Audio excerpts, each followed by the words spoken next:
Cześć kochani, Janusz Dąbrowski, kanał Barwy Zdrowia.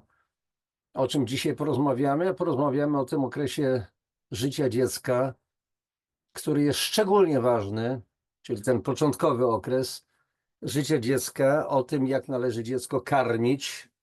I jak tytuł mówi, no dlaczego najzdrowszym pokarmem jest pokarm mamy, czyli mleczko prosto z cycusia. A na samym początku, jak tylko się dziecko rodzi, to siara, czyli tak zwany kolostrum. Jestem absolutnie fanem kolostrum. Sam biorę duże ilości kolostrum, widzę jak wygląda moje ciało 70-letniego faceta. Jakoś nie ma plam, nie ma jakichś zwisów starczych, jakichś innych historii na skórze, więc to jest fajnie, tak działa kolostrum.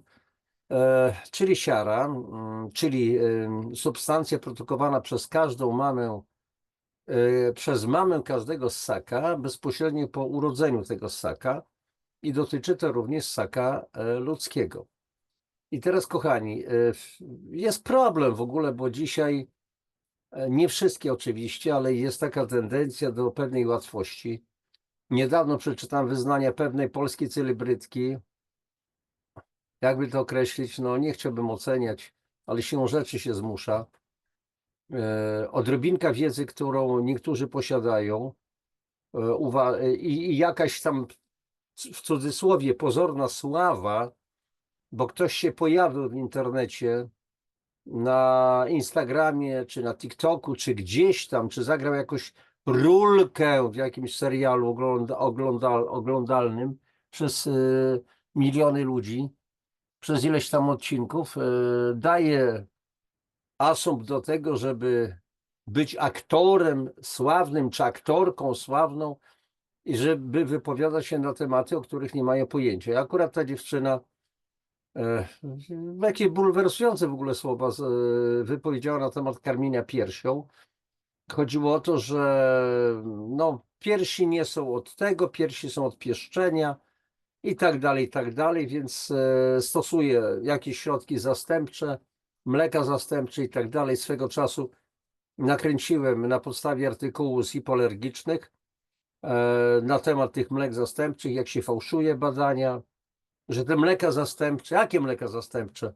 To, co mama wyprodukowała konkretnego gatunku zwierzęcia, no my jesteśmy ludźmi, a więc mama ludzka produkuje to, co produkuje dla istoty zwanej człowiekiem, a nie mleko krowie nadaje się dla ludzi i dla oseska ludzkiego. To jest zupełnie co innego. To są różne światy.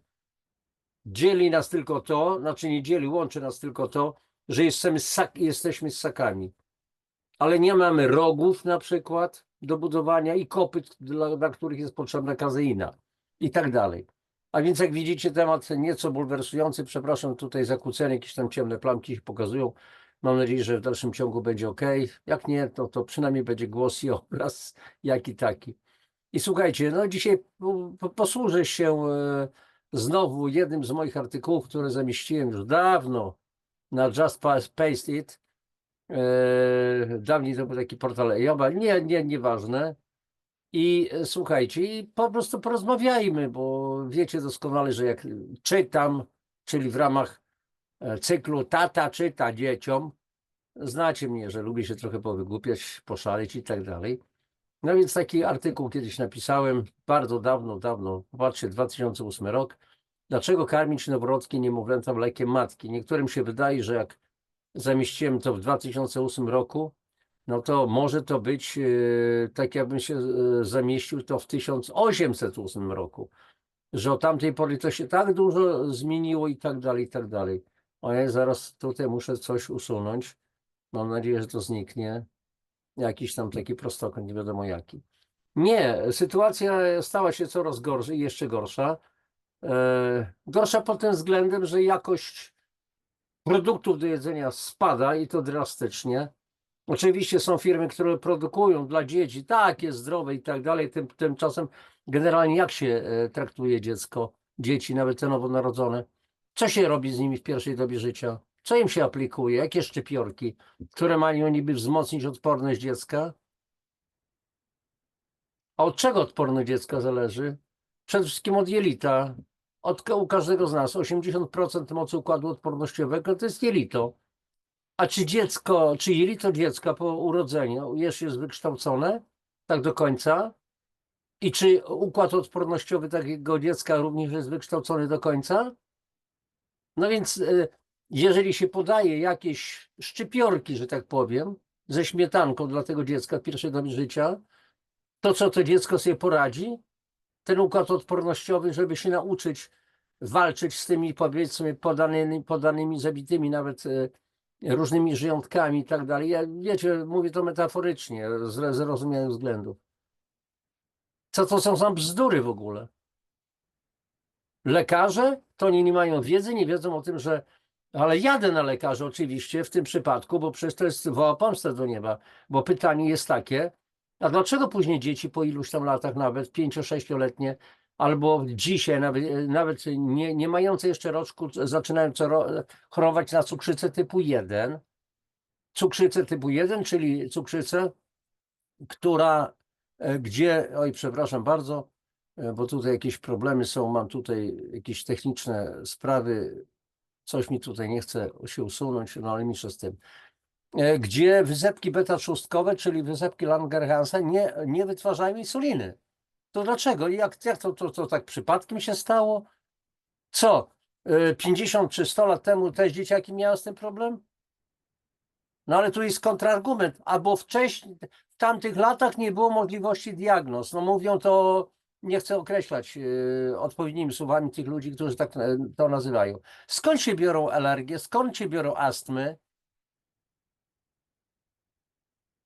Skąd się bierze autyzm, późny autyzm? Dziecko się nie rodzi z autyzmem, a później nagle okazuje się, że jest dzieckiem autystycznym. Skąd to się wszystko bierze? Tylko wystarczy przeczytać skład tych szczypiorków ze śmietanką, które podaje się dzieciom i wtedy wszystko widać. Trzeba myśleć. Dobra, słuchajcie. Więc dlaczego karmić noworodkie niemowlęta mlekiem matki?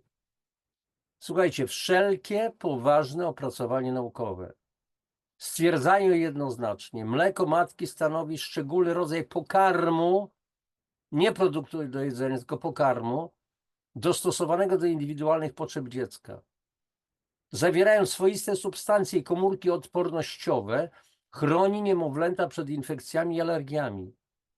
Najbogatsze we wszystkie składniki odżywcze odpornościowe, zawsze pierwsze mleko matki, siara. Słuchajcie, napisałem to w 2008 roku, użyłem tego słowa mleko celowo, bo ludzie mylą, mówią mleko kolostralne, no to tak trochę dla świętego spokoju, ale tak naprawdę mówiąc, siara, czyli kolostrum, wcale nie jest mlekiem, absolutnie. W mleku kobiecym, ogólnie mleku, znajdują się przeciwciała, które matka produkuje wyłącznie przeciwko patogenom ze swego otoczenia. Czyli jeżeli była mamka chłopska, którą zaproszono, kazano przyjść do dworu i karmić pańskie dziecko, to ona miała w sobie różnego rodzaju przeciwciała dostosowane do jej chałupy, a nie dworu. Ale to jest mniejsza z tym. Zrozumiałe więc, że dziecko otrzymuje właściwą odporność na zagrożenie ze strony środowiska. Naturalnymi czynnikami zawartymi w mleku matki są na przykład tak zwane transfer factors, czynniki przekazu, odkryte przez doktora Sherwooda Lawrence'a jeszcze w 1949 roku, czyli cząsteczki przekazujące informacje niezbędne do szybkiego rozpoznawania szkodliwych dla dziecka czynników i powodujące na nie odpowiednie reakcje organizmu.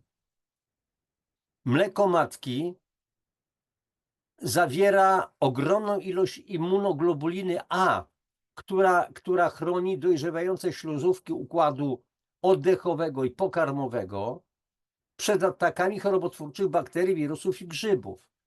Częstość występowania infekcji, alergii u dzieci karmionych mlekiem matki jest znacznie mniejsza niż w przypadku dzieci karmionych mieszankami na bazie mleka krowiego.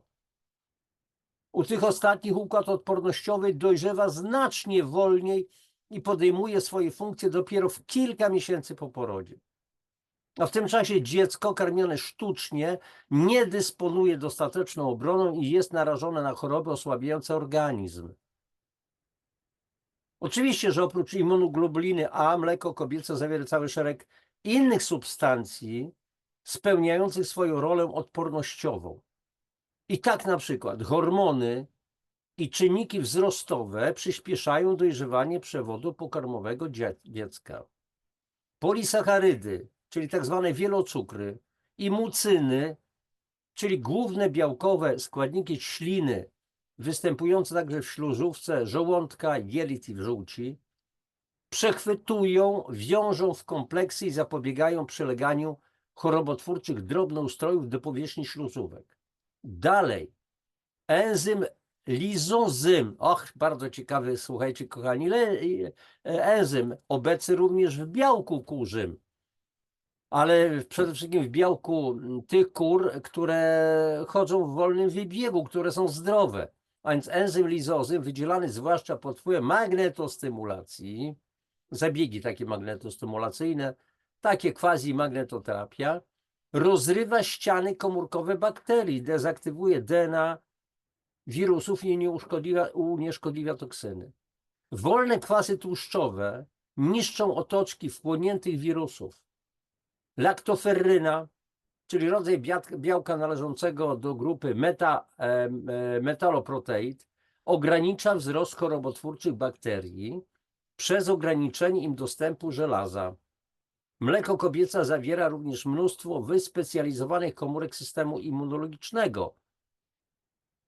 Piszę tutaj, który już poznałeś, bo wcześniej miałem taki artykuł na temat w ogóle układu odpornościowego, a więc tutaj chodzi o leukocyty T, B, limfocyty, przepraszam, typu T, B, makrofagi i tak dalej, i tak dalej. Akurat tutaj błąd, limfocyty typu T.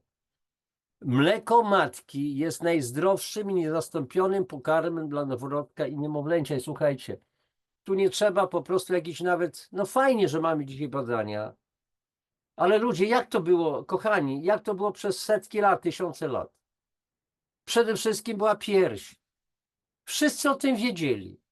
Nie trzeba było żadnych badań, tylko po prostu tak to było robione. Dopiero później mądry człowiek, znaczy mądry, inteligentny pozornie człowiek, oczytany, opisany i tak dalej. Specjalnie mówię słowo oczytany zamiast oczytanego. Nagle przez brak pokory zaczął sobie wymyślać sobie różne inne historie. I teraz słuchajcie, jest jeszcze jedna bardzo, bardzo ważna sprawa. Bardzo ważna. O co chodzi? Otóż o tej sprawie związanej z życiem małych dzieci warto wspomnieć. Otóż dzieci otrzymujące antybiotyki w pierwszym półroczu swojego życia obarczone są większym ryzykiem zachorowania na alergię i astmę, chorób wywołanych alergenami w postaci sierści zwierząt, pyłków, traw i roztoczy kurzu. Dzieciom podaje się czasami antybiotyki, bo dziecko choruje. Ledwie urodzone dziecko już po prostu choruje. Ale to dziecko nie ma wykształconego jeszcze układu odpornościowego. Nie ma jeszcze tego jelitka zasiedlonego prawidłowymi bakteriami. A nawet jeżeli one się zaczynają tworzyć, to od razu dostają antybiotykami po prostu w głowę. I teraz słuchajcie, ostrzegają przed tym między innymi naukowcy z Henry Ford Hospital Detroit. Zdaniem lekarzy wielu dzieciom aplikuje się zupełnie niepotrzebnie antybiotyki w infekcjach wirusowych. Ja tego nie jestem w stanie pojąć. Lekarze wiedzą doskonale, że antybiotyki nie działają na wirusy, tylko na bakterie. I podają te antybiotyki z taką myślą, bo nieraz rozmawiałem, czytam, dlaczego, co, jak. Z jednej strony, bo się matki domagają, a z drugiej strony, no jeżeli jest dziecko osłabione, to może złapać jakąś infekcję bakteryjną również i w związku z tym na wszelki wypadek podają mu antybiotyk. No to ja to czegoś kompletnie nie rozumiem. Kompletnie tego nie rozumiem.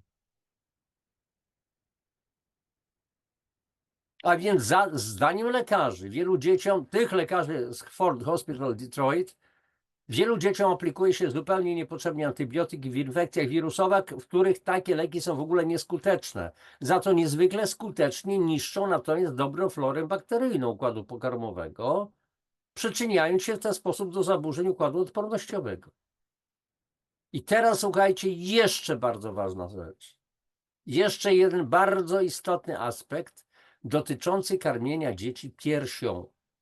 Aspekt duchowy i emocjonalny. I teraz może ktoś z mam, zwłaszcza z młodych mam, może powiedzieć: gościu, o czym ty chcesz mówić? Karmiłeś kiedykolwiek sam? Co ty wiesz? No jasne, jestem mężczyzną, czyli chłop po prostu. Tak się mogę wypowiadać. A dlaczego nie? Wypowiadam się, bo mam pewną wiedzę, mam pewne doświadczenia. Natomiast akurat ta 20-paroletnia celebrytka po prostu nie ma żadnej wiedzy, która powiedziała, że piersi są tylko i wyłącznie do pieszczenia. Wyłącznie. No to nie rozumiemy się totalnie. A więc w takim razie jedynie więc na bazie intuicji, ale także wiedzy i praktyki zabiorę głos.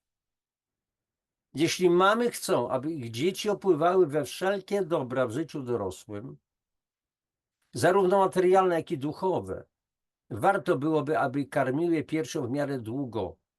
Oczywiście w miarę możliwości. Niektóre panie robią to nawet do 3. roku życia dziecka, co może wydawać się oczywiście przesadne. Może komuś wyda się to na początku absolutną niedorzecznością. Warto się jednak nad tym, słuchajcie, kochani, zastanowić. Popatrzcie. W najwcześniejszym okresie rozwoju dziecka jego podświadomość jest szczególnie wrażliwa na kodowanie. Jeśli więc dziecku mama udostępnia z całą czułością, miłością swoją pierś, to wzrasta ono w przekonaniu, że jego otoczenie, jego świat jest po prostu bezpieczny, że jest w pieczy matczynej, jest wyjątkowo przyjazny.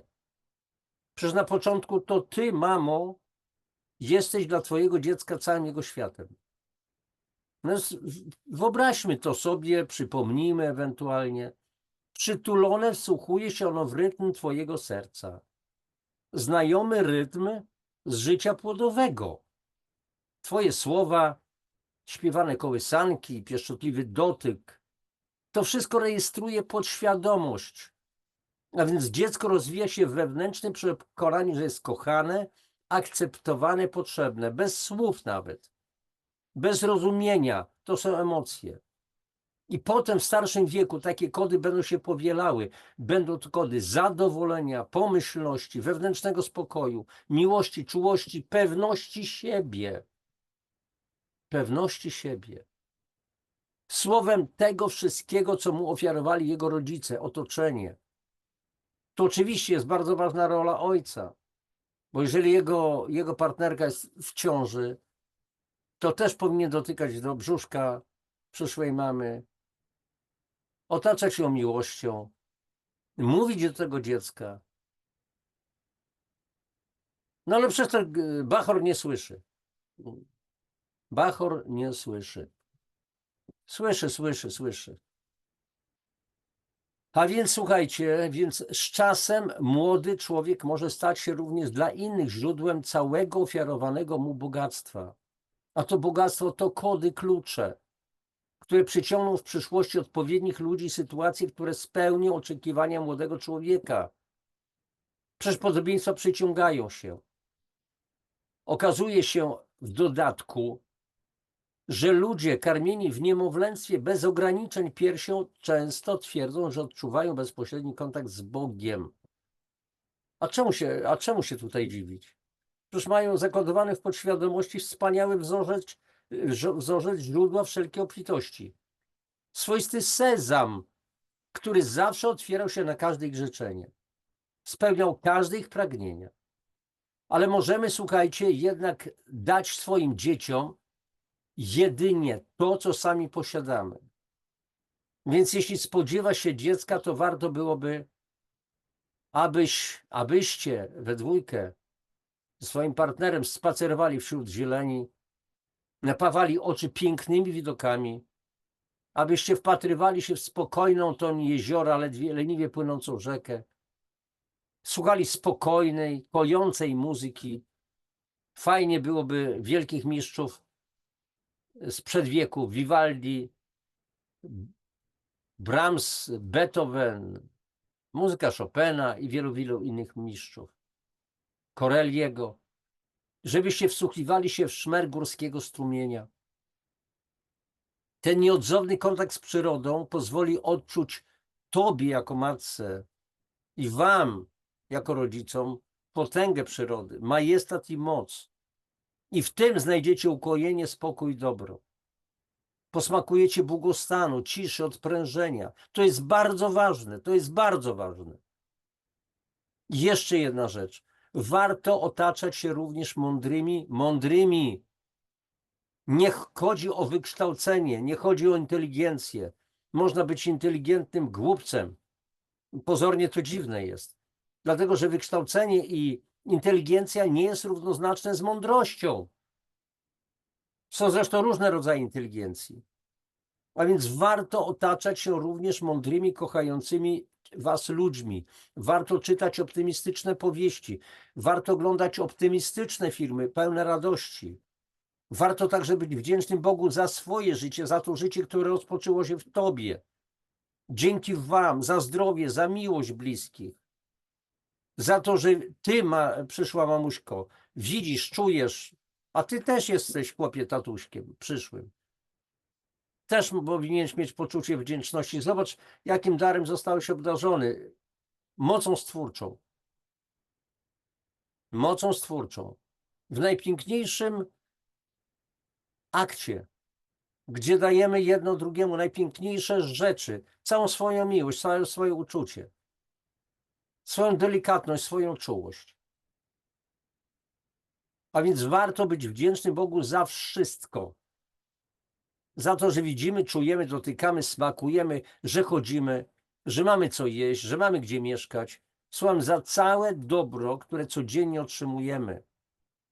I warto również zrezygnować właśnie dlatego z ewentualnego oglądania jakichś horrorów, brutalnych filmów akcji, czytania artykułów w gazetach, których główną treścią są sprawozdania z wydarzających się tragedii, katastrof, oglądania tych politycznych kłótni, swarów.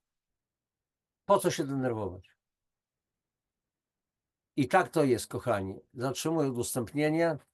Oczywiście pozostawię was z tym wszystkim do przemyślenia. Tak jak często to powtarzam, można to, co mówię, w całości odrzucić, można w całości przyjąć, można odrzucić część, przyjąć część, co kto chce może robić. Mamy wolny wybór i sprawa załatwiona, natomiast myślę, że warto jednak pomyśleć. To, co przekazuję, to też nie zostało, to nie jest moje. Dąbrowski chce się tutaj po prostu powymądrzać, wleźć na ambonę, głosić jakieś słowo, nawracać do różnych rzeczy zresztą i tak dalej. To nie o to chodzi. No. Niech każdy sam siebie zbawia. Ja co najwyżej mogę przez pewien czas być takim rodzajem nauczyciela, przewodnika, podpowiadacza na ten przykład, ale później każdy ma robić swoje we własnym zakresie. Tak jak w szkole. Nauczyciel może uczyć, bardzo dobry nauczyciel może uczyć dzieciaki, młodzież, ale później oni wychodzą ze szkoły i rozpoczynają własne życie. Między innymi na bazie tego, możliwe na bazie tego, czego się nauczyli, jeżeli zechcą, bo jeżeli nie, no to mogą olać to wszystko i żyć po swojemu, nie patrząc na to, co im przekazywano w szkole. Z tych dobrych rzeczy, bo czasami jakieś złe rzeczy się przekazuje. Więc to jest bardzo istotne. Słuchajcie, życzę wam wszystkiego najlepszego, wszelkiego dobra. Przyszłym mamom, tym wszystkim, którzy chcą mieć dzieci, które wierzą, że te dzieci będą dla nich ogromną radością, cudownym darem.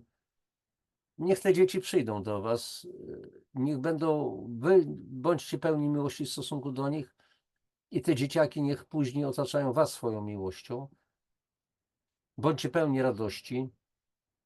Natomiast dzisiaj jest też taka wiadomość, że ponad 1,5 miliona polskich par nie może mieć dzieci z różnych przyczyn. tak wrzucam tylko temat, jest bezpłodność, jest niepłodność. To są dwie różne rzeczy i można poradzić sobie z niepłodnością. Jak ktoś będzie zainteresowany, to poszuka sobie na YouTubie playlisty na ten temat. Ja tam mówię, wszystko można zrobić, tylko trzeba zrobić porządek raz, że z sobą, z organizmem tym cielesnym, ale też zrobić porządek tu z tą przestrzenią 25-centymetrową między jednym uchem a drugim uchem. Na dzisiaj to tyle. Wszystkiego dobrego Wam życzę. Jeszcze raz powtarzam, bądźcie pełni optymizmu, pełni radości. Bądźcie zadowoleni, że żyjecie. Najlepszego. Życie jest cudowne, życie jest piękne.